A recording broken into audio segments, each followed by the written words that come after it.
Hello everyone, welcome back to my channel. Last video में हमने consumer behaviour के unit 1 को डिस्कस किया था। इस वीडियो में हम कंज्यूमर बिहेवियर का यूनिट 2 डिटेल में डिस्कस करेंगे, जिसका नाम है कंज्यूमर लर्निंग एंड एटीट्यूड। ये यूनिट बहुत इंपॉर्टेंट है क्योंकि यहीं से हमें समझ आता है कि कंज्यूमर सीखता कैसे है, ब्रांड्स को कैसे याद रखता है और उसका एटीट्यूड ब्रांड्स के टूवर्ड्स कैसे बनता है। तो सबसे पहले हम बात करते हैं कंज्यूमर लर्निंग की। Consumer learning is the process by which individuals acquire knowledge and experience about products and services which influences future behaviour. जब कंज्यूमर किसी प्रोडक्ट को यूज़ करता है, एडवर्टीजमेंट्स देखता है या किसी और का एक्सपीरियंस ऑब्जर्व करता है, तो उसके बिहेवियर में लर्निंग होती है। फॉर एग्ज़ाम्पल, अगर किसी कंज्यूमर ने एक ब्रांड का शैम्पू यूज़ किया और उसे पॉजिटिव रिजल्ट मिला, तो नेक्स्ट टाइम वही ब्रांड परचेज करना एक लर्नड बिहेवियर बन जाता है। Okay, another example, if you try a soap and like it you will buy it again. This means you learned it that it is good. Okay, consumer learning के कुछ basic elements होते हैं, जैसे motivation, cues, response and reinforcement. Okay, motivation यानी कि हमें motivation है कि हमें कोई चीज़ खरीदनी है। जैसे अगर हमें भूख लग रही है तो भूख हमें मोटिवेट करेगी कि हम फूड के ब्रांड्स के बारे में देखें कि हम कौन सा ऐसा ब्रांड प्रेफर करेंगे अपनी भूख को मिटाने के लिए। ठीक है, मोटिवेशन आ गई हमें। मोटिवेशन किसने दी? हंगर ने, कि हमें कुछ खरीदना है। क्यूज़ यानी कि ट्रिगर्स या सिग्नल्स हमें मिलने लग गए। फूड की स्मेल आ गई, इसका मतलब अब तो हमें भूख लग रही है। ठीक है, इसका क्यू क्या है? हंगर। पहले हमें हंगर लगी, हंगर हुई, मोटिवेट किया उसने हमें खाना खरीदने के लिए, फिर हमें क्यू मिली, फूड की स्मेल आ गई, अब तो हमें भूख लग ही रही है। क्यू है खाना खाना। ठीक है, फिर हमारा रिस्पॉन्स क्या होगा? हम एक्शन लेंगे, या तो कोई चीज़ के बारे में देखेंगे, हम उसे ख़रीद लेंगे। ठीक है, रिस्पॉन्स में हम कोई चीज़ को बाय कर लेंगे, बाइंग अ मैकडी बर्गर। ठीक है, उसके बाद में रेनफोर्समेंट, रिवॉर्ड, यानी कि हमें क्या मिला। अगर हमें वो खाकर सेटिस्फेक्शन मिलती है तो हम वो रिपीटली परचेज़ करेंगे। जैसे अगर वो गुड टेस्ट था उसका, तो हमारी मेमोरी बन गई कि हाँ, हमने मैकडी बर्गर खाया था और उसका टेस्ट बहुत अच्छा था, तो हम रिपीट बाइंग करेंगे। सो ये कुछ एलिमेंट्स हैं कंज्यूमर लर्निंग के। Next we move to learning theories.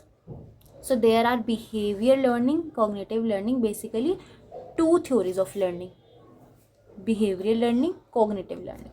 Okay, let's discuss it one by one. Behavioral learning, based on the observable behavior responses that occur as a result of exposure to stimuli. Stimuli मैंने last video में भी बताया था। Stimuli का मतलब signal से हम connect करते हैं, सिग्नल जो हमें मिलता है। ठीक है, सबसे पहले तो स्टिमुली का मतलब होता है सिग्नल जो हमें मिलता है। ठीक है, सो बिहेवियरल लर्निंग थ्योरी की बात करते हैं। सबसे पहली थ्योरी है हमारी बिहेवियरल लर्निंग में क्लासिकल कंडीशनिंग। ठीक है, उसके बाद है इंस्ट्रूमेंटल, या इसे ऑपरेंट कंडीशनिंग भी बोलते हैं। क्लासिकल कंडीशनिंग के बारे में बात करते हैं। इस थ्योरी में कंज्यूमर किसी ब्रांड को किसी इमोशन के साथ एसोसिएट कर लेता है।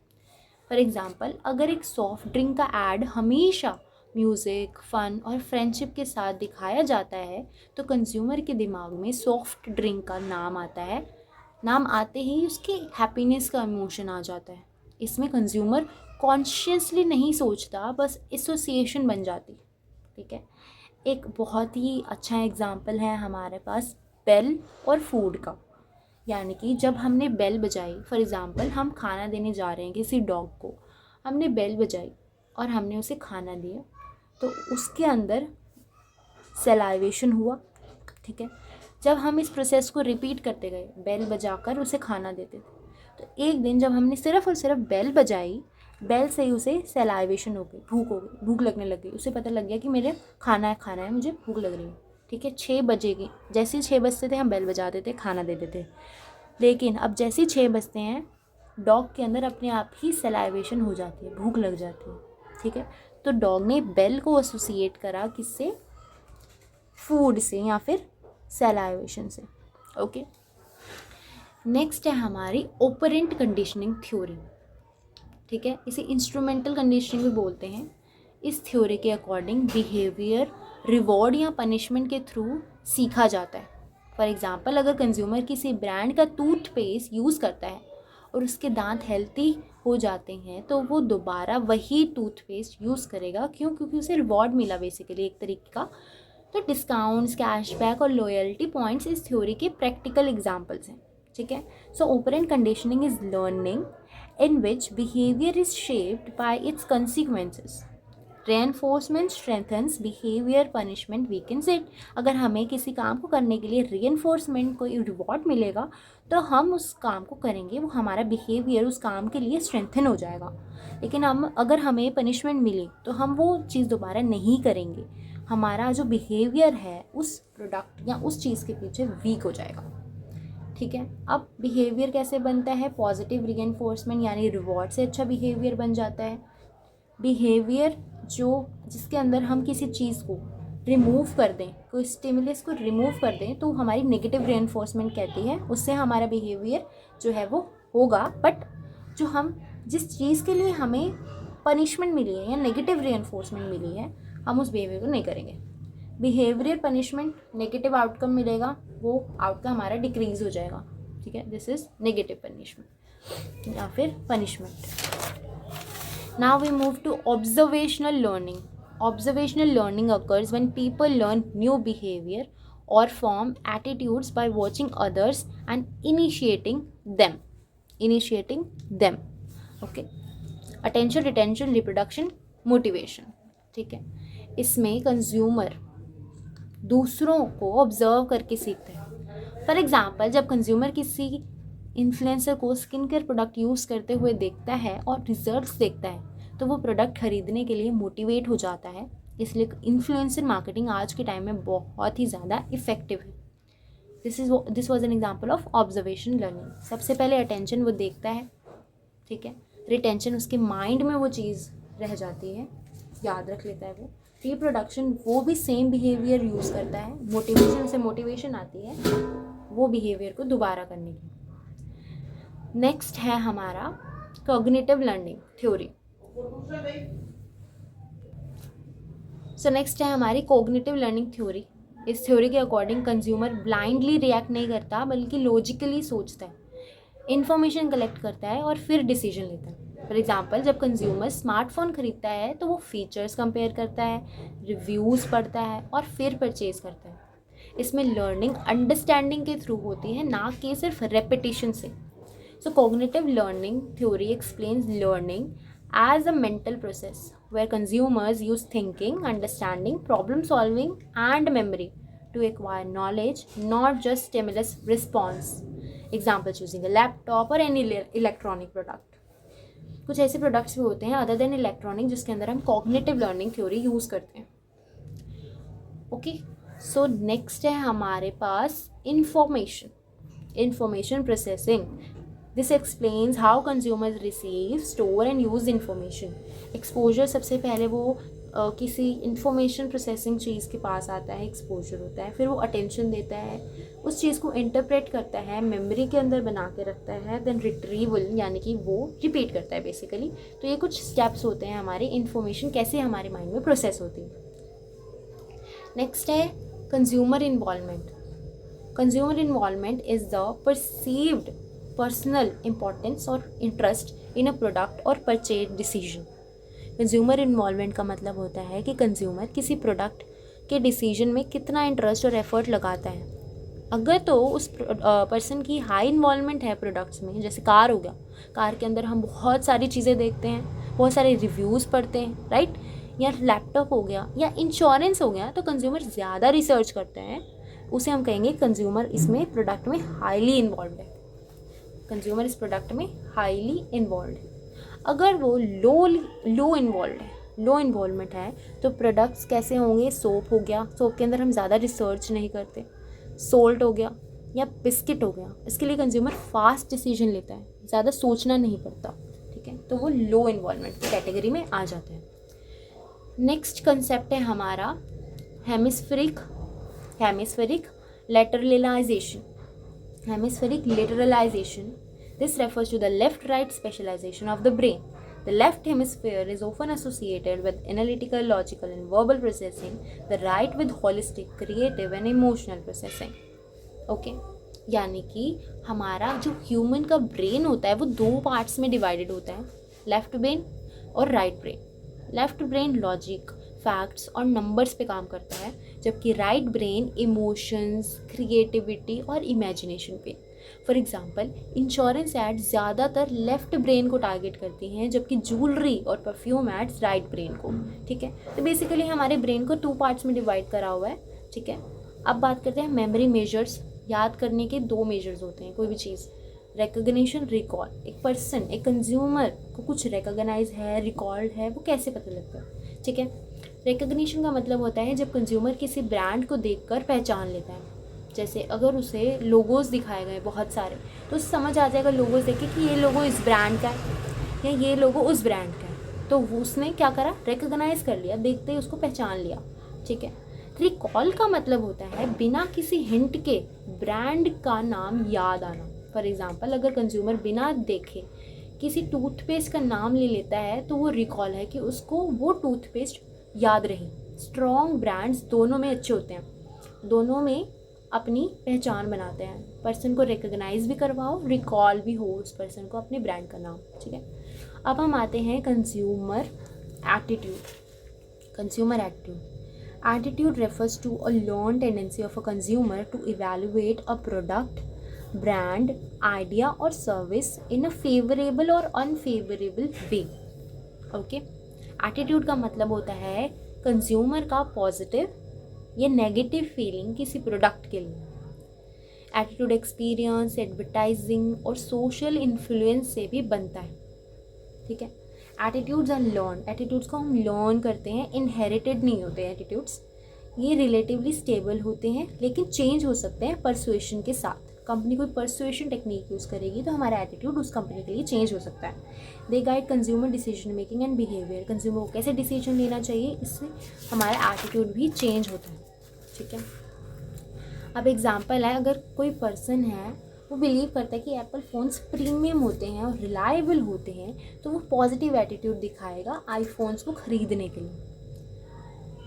इसको नेक्स्ट हम इस चीज़ को, जो हमने पीछे पढ़ा ना, हमने क्या पढ़ा पीछे, हमने कंज्यूमर एटीट्यूड को पढ़ा। इसी चीज़ को समझने के लिए हमारा ट्री कॉम्पोनेंट मॉडल है। इसको हम कहते हैं try component model of what, of attitude. Try component attitude model use करते हैं। इस मॉडल के अकॉर्डिंग एटीट्यूड 3 कॉम्पोनेंट से मिलकर बनता है। कौन कौन से? Cognitive, affective, cognitive. For example, consumer को लगता है कि हर्बल प्रोडक्ट सेफ़ होते हैं, तो ये क्या है, वो कॉग्निशन यूज़ कर रहा है। ठीक है, इसलिए उससे अच्छा लगता है, फीलिंग आती है कि मैं तो यही खरीदूँगा। अफेक्टिव, उसे अफेक्ट करेगा।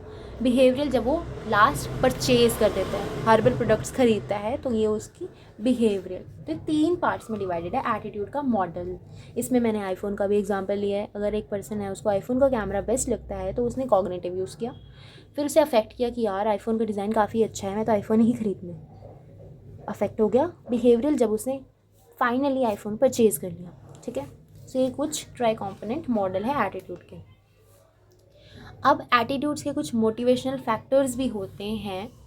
कुछ एटीट्यूड्स कंज्यूमर को रिवॉर्ड्स देते हैं, कुछ सेल्फ इमेज प्रोटेक्ट करते हैं और कुछ नॉलेज प्रोवाइड करते हैं। फॉर एग्जांपल, ब्रांडेड क्लोथ्स पहनना सेल्फ इमेज फंक्शन को सेटिस्फाई करता है, right. So basically there are 4 different psychological purposes, 4 functions: utilitarian function, ego defensive function, value expensive function. Utilitarian function helps gain rewards, avoid punishments. यानी कि हम ऐसी कोई चीज़ मिले जिससे हमें कोई लॉस ना हो, प्रॉफिट सिर्फ और सिर्फ हमारा प्रॉफिट हो, हम प्रॉफिट से देखते हैं, रिवॉर्ड्स देखें, पनिशमेंट्स ना मिले। जैसे कोलगेट हम बाय करते हैं क्योंकि ये हमें कैविटी से प्रोटेक्ट करता है, तो हमारे लिए प्रॉफिट दे रहा है। नेक्स्ट, ईगो डिफेंसिव फंक्शन, जो हमारी सेल्फ इमेज को प्रोटेक्ट करता है और एंग्जाइटी जो होती है हमारे बीच में, उसे अवॉइड करता है। नेक्स्ट है ईगो डिफेंसिव फंक्शन, जो हमारी सेल्फ इमेज और प्रोटेक्ट करता है और एंग्जाइटी को इम्प्रूव करता है। जैसे हम डिओड्रेंट को यूज़ करते हैं एम्बैरेसमेंट को अवॉइड करने के लिए, so this is ego defensive function. Value expensive function जो हमारी कोर वैल्यूज़ को एक्सप्रेस करता है, हमारी पर्सनैलिटी को दिखाता है। जैसे हम वीगन प्रोडक्ट्स बाय करते हैं क्योंकि हम एनिमल्स की केयर करते हैं, हमें लोगों को दिखाना है कि हम एनिमल्स की केयर करते हैं। तो ये हमारे एटीट्यूड मोटिवेशनल फंक्शंस की कुछ थ्योरीज हैं या कुछ फंक्शंस हैं। फोर्थ भी है हमारा function knowledge function. Knowledge function हमें हेल्प करता है पूरे वर्ल्ड के अंदर एक सेंस क्रिएट करने में। जैसे हम ट्रस्टेड ब्रांड्स को ही चूज़ करते हैं क्योंकि हम उन ब्रांड्स के साथ फैमिलियर होते हैं, राइट। हमें पता है कि वो ब्रांड हमें पॉजिटिव रिजल्ट ही देगा। तो नॉलेज है ये हमारी नॉलेज फंक्शन। ये फंक्शंस हमें कैड्स ने दिए थे, ये फंक्शन हमें कैड्स ने दिए थे, KATZ कैड्स, इसने फंक्शंस दिए थे, ठीक है। एग्ज़ाम में वैसे ये पूछा नहीं जाता but it's important to know. अब हम नेक्स्ट चलते हैं इलैबोरेशन लाइक्लीहुड मॉडल। इस मॉडल के अकॉर्डिंग परसुएशन के 2 रूट्स होते हैं। The ELM explains 2 routes of persuasion depending on the level of consumer involvement, the central route and the peripheral route. Central route and the peripheral route, ठीक है। Central root तब use होता है जब consumer highly involve हो और logic पे decisions लेता है, ठीक है। When involvement is high, consumers carefully evaluate arguments, evidence, and reasoning.